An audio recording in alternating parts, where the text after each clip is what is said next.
How to log out YouTube account from other devices. Hey everybody, welcome back to the channel. In this video I'm going to guide you on how you can log out your YouTube account from other devices, so make sure to watch the video till the very end.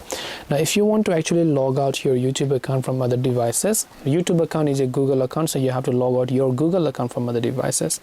Open up your YouTube, tap on your YouTube profile picture, then simply go to Google account option, which will take you to manage Google account.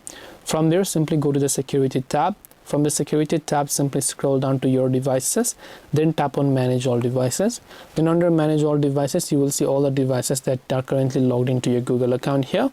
So here you can simply select a certain device that you maybe do or maybe don't recognize. Then after you select that device, tap on sign out, then tap the sign out option to sign out of those devices. And this way you'll be able to log out your YouTube account from other devices. Hope this video was very helpful. If you have got any more questions, queries or doubts, feel free to also leave them down in the comment section below. Thank you for watching till the very end of this tutorial, and see you soon in the next video.